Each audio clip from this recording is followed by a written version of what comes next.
Bienvenue dans ce nouvel épisode de Plongée Indigo, les profondeurs d'Aquamarine. Cet instant suspendu au cœur de l'été vous amène vers une parenthèse de respiration unique et sensorielle, pour prendre quelques minutes afin de s'éloigner du bruit extérieur et de votre quotidien. Retrouvez un espace vers le large, calme, dans une vastitude silencieuse et rafraîchissante. Quelques précautions avant de débuter notre immersion.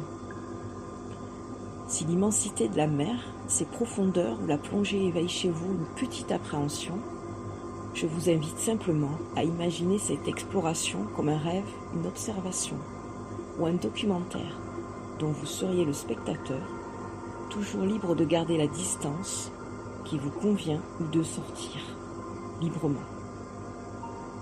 Si à contrario vous ressentez une forte appréhension de l'eau, si les visualisations immersives vous mettent mal à l'aise, ou si votre situation psychologique nécessite des précautions particulières, je vous invite plutôt à interrompre l'écoute dès maintenant.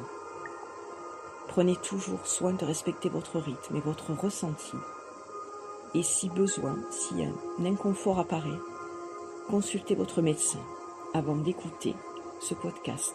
Cette expérience est une invitation, jamais une obligation. Très bon voyage. Installez-vous confortablement dans une position qui vous convient le mieux, sans attente ni performance. Ce moment dédié à la relaxation et à la visualisation permet de retrouver un rafraîchissement et un relâchement pleins et entiers. Ce ressourcement et cette rencontre avec les éléments que sont l'eau et l'air régule votre rythme intérieur et votre nature profonde.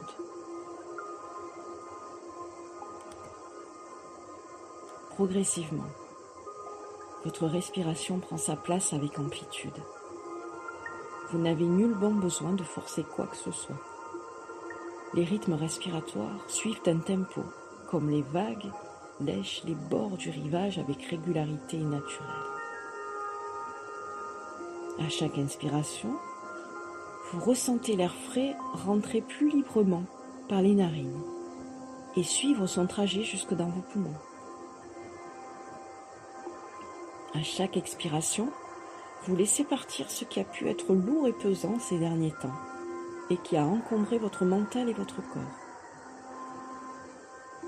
Laissez également s'échapper cette chaleur écrasante qui peut solliciter vos réserves et épuiser vos forces physiques. Continuez encore quelques instants dans cet état d'esprit et dans une posture de sérénité profonde.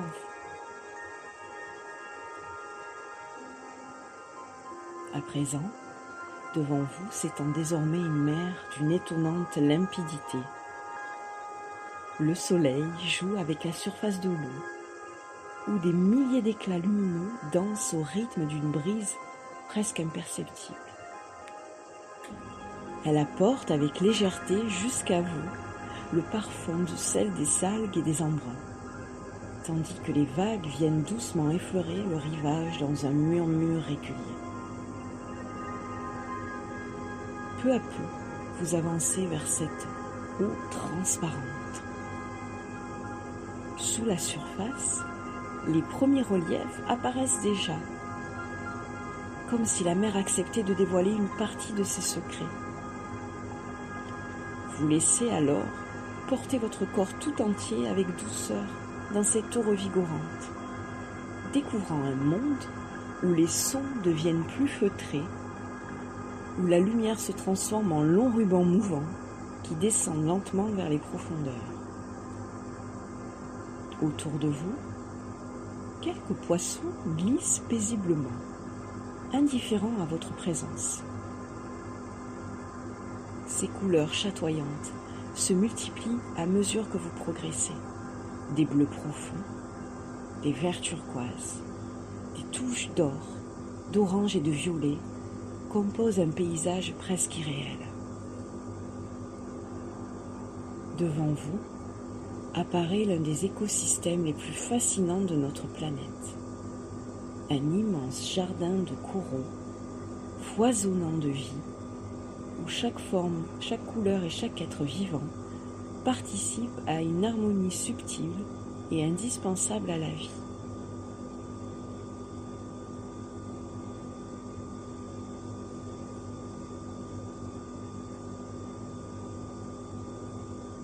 Autour de vous, dans ce décor extraordinaire, je vous propose aujourd'hui de poursuivre notre voyage à la rencontre des habitants des récifs et peut-être une part de nous-mêmes.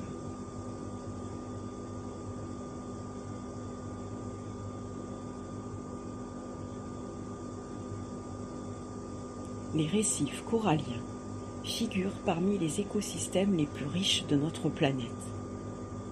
À première vue, ils ressemblent à des jardins minéraux, aux formes étonnantes, mais cette impression est trompeuse. Les coraux ne sont en effet ni des plantes ni des roches. Ce sont des petits animaux appelés polypes. Chacun d'eux est minuscule, presque fragile, pris isolément. Pourtant, génération après génération, ils bâtissent des constructions immenses, capables d'abriter près d'un quart de toutes les espèces marines connues, alors même que les récifs ne couvrent qu'une infime partie des océans.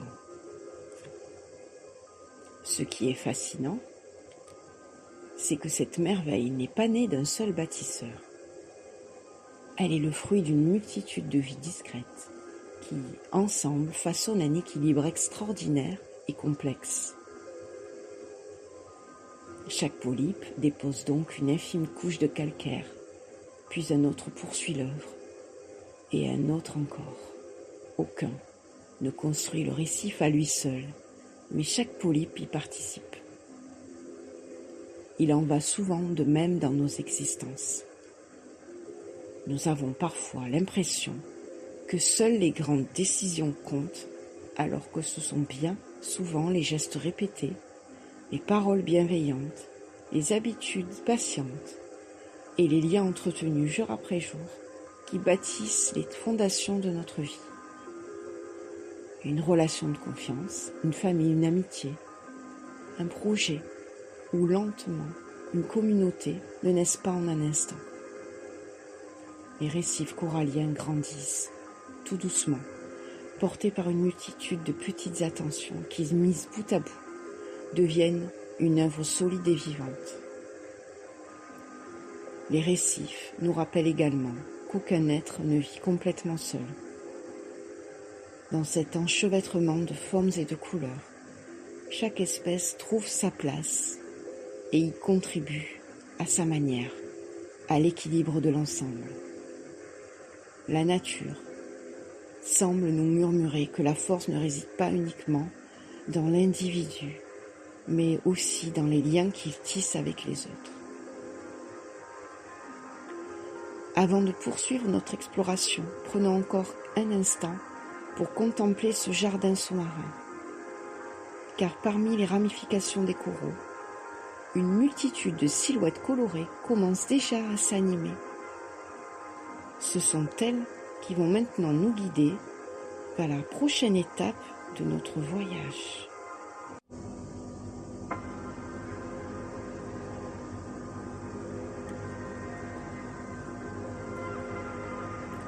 À mesure que nous avançons entre les ramifications des coraux, le paysage semble s'animer de toutes parts. Là où quelques instants plus tôt, l'on croyait observer un décor immobile, la vie apparaît soudain dans toute sa diversité. Des dizaines de poissons surgissent, disparaissent, changent brusquement de direction ou se glissent avec une étonnante précision entre les coraux. Certains abordent une des couleurs éclatantes, d'autres préfèrent se fondre dans le décor. Il en existe de toute taille, de toute forme, et tous ont des comportements différents. Cette incroyable diversité n'est pas le fruit du hasard. En effet, chaque espèce occupe une place bien précise au sein du récif. Certains se nourrissent d'algues et empêchent leur prolifération. D'autres nettoient leurs congénères en retirant leurs parasites qui les gênent. D'autres encore montent la garde, explorent ou contribuent à la dispersion des graines et des larves marines. Chacun possède donc un rôle, parfois discret, mais toujours utile à l'équilibre de cet univers foisonnant. En observant cette harmonie, il est difficile de ne pas faire un parallèle avec nos propres vies. Nous passons souvent beaucoup de temps à nous comparer aux autres, à croire qu'il faudrait leur ressembler pour avoir davantage de valeur ou de légitimité. Pourtant, le récif nous montre exactement l'inverse. Sa richesse naît de la différence. Si tous ses habitants étaient identiques, cet écosystème perdrait une grande partie de sa force et de sa capacité d'adaptation. Nos familles, nos équipes, nos villages, nos villes et nos sociétés fonctionnent souvent de la même manière. Chacun apporte une sensibilité, un savoir-faire, une expérience ou un regard différent. Il n'est pas nécessaire d'occuper la première place pour être essentiel.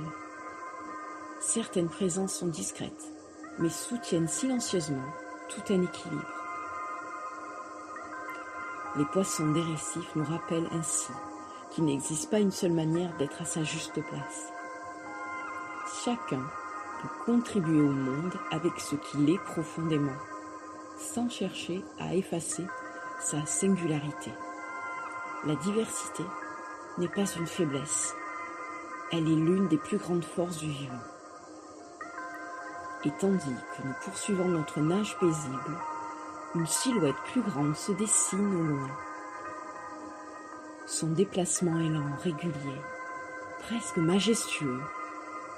Sans le moindre effort apparent, elle glisse dans l'eau avec une élégance intemporelle. Nous allons maintenant partir à la rencontre des tortues marines. Elle s'approche avec une lenteur presque méditative. Rien ne semble pouvoir troubler sa progression. Chaque mouvement est ample, fluide, parfaitement maîtrisé. La tortue marine traverse l'eau avec une élégance qui semble défier le temps.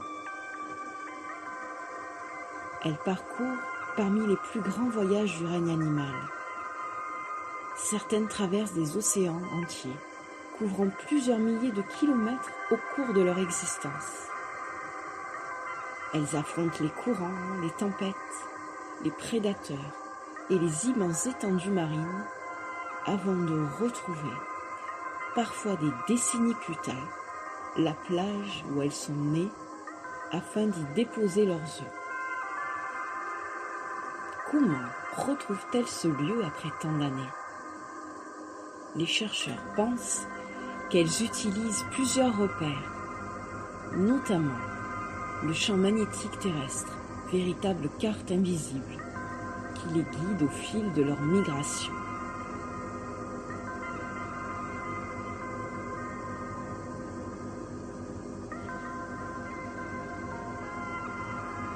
Malgré toutes les distances parcourues, elles conservent ainsi un lien profond avec leurs origines.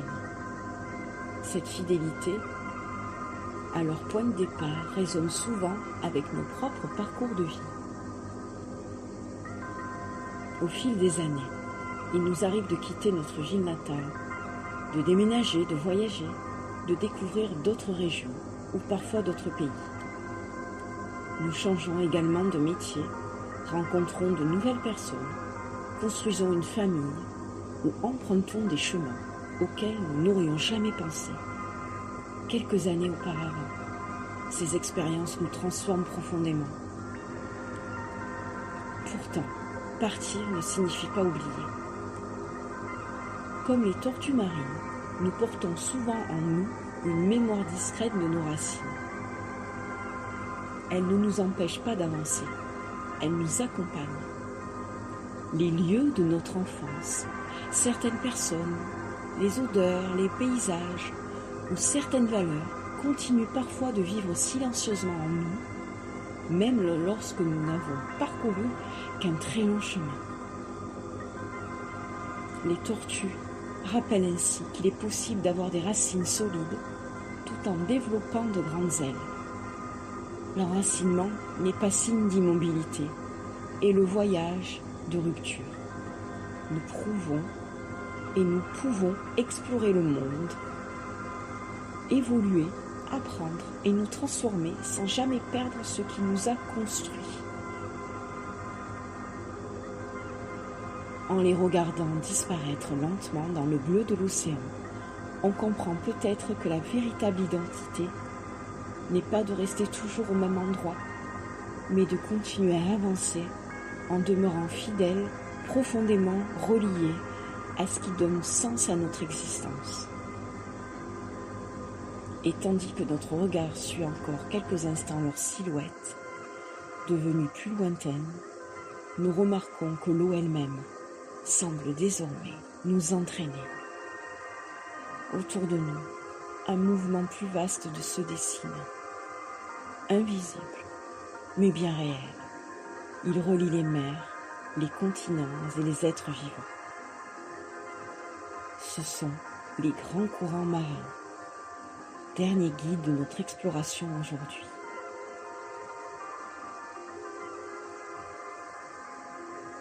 Alors que nous poursuivons notre voyage immersif, quelque chose change imperceptiblement. Ce n'est ni un animal ni un paysage, c'est un mouvement, si vaste qu'il passe souvent inaperçu, et pourtant, il façonne et régule les immensités marines depuis des millions d'années. Les courants marins sont les grandes voies de circulation de notre planète.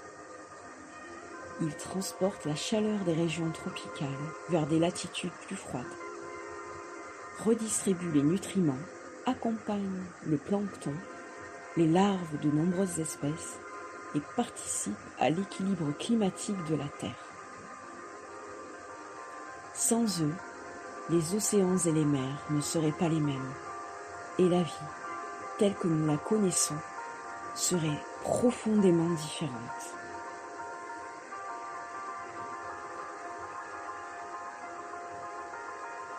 Ces immenses fleuves invisibles nous rappellent que dans la nature, rien n'existe véritablement de façon isolée et permanente. Ce qui naît à un endroit peut nourrir un autre lieu situé à des milliers de kilomètres. Une même eau réelle et relie les continents, les espèces et les écosystèmes en mouvement.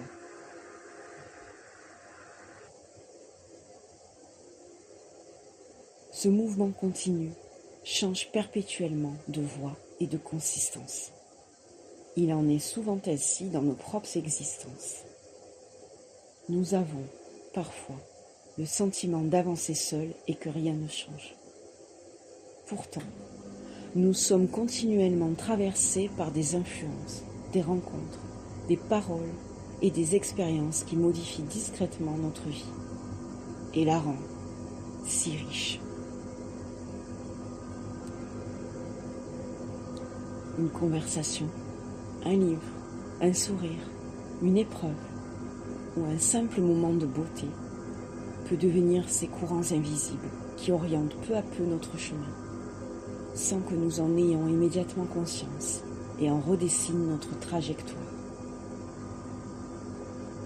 Nos émotions aussi ressemblent parfois à ces courants. Certaines nous emportent avec force, d'autres nous portent doucement vers de nouveaux rivages. Lorsqu'elles peuvent circuler librement, elles retrouvent progressivement leur équilibre, rendant nos relations plus fluides et sereines. C'est souvent lorsqu'elles sont restées bloquées qu'elles deviennent plus difficiles à vivre. Les courants marins nous invitent ainsi à faire confiance au mouvement de la vie. Tout ne dépend pas de nous seuls. Il existe ainsi des forces discrètes qui nous soutiennent, nous relient aux autres et nous conduisent parfois vers des horizons que nous n'aurions jamais imaginés, faisant prendre des tournants inattendus dans nos vies.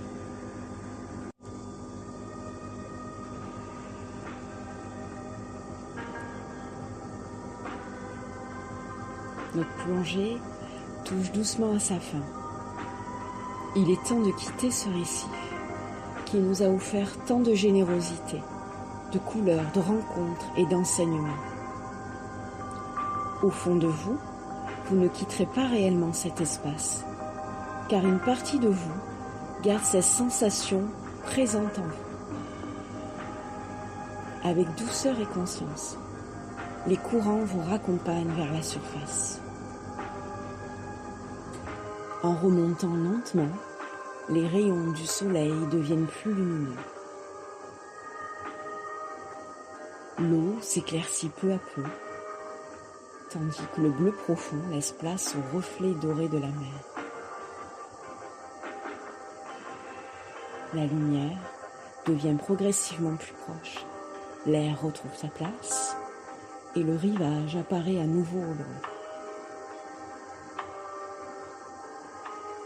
Lorsque votre regard retrouve le bord des plages, peut-être emporterez-vous avec vous un peu de la patience des coraux, de la diversité des poissons des récifs, de la fidélité des tortues marines à leurs racines, et la confiance et l'impermanence des courants qui poursuivent inlassablement leur route.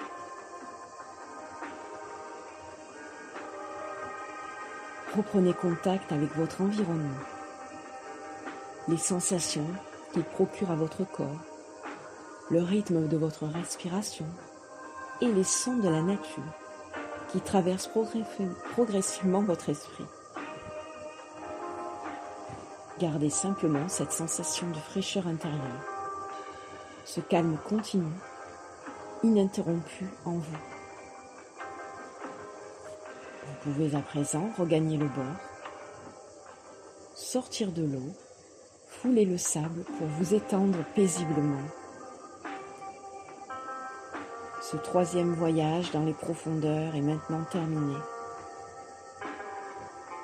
J'espère que cette plongée vous aura été profitable et tranquille et qu'elle continuera à vous faire bénéficier de sa fraîcheur et de son calme tout au long de votre journée. Lors de notre prochaine immersion, nous quitterons les récifs pour suivre les courants vers le grand large. Nous irons à la rencontre des dauphins, des baleines, des abysses et enfin de ces mystérieuses lumières qui brillent dans l'obscurité des profondeurs. Je vous remercie pour votre présence fidèle et votre écoute. Prenez soin de vous.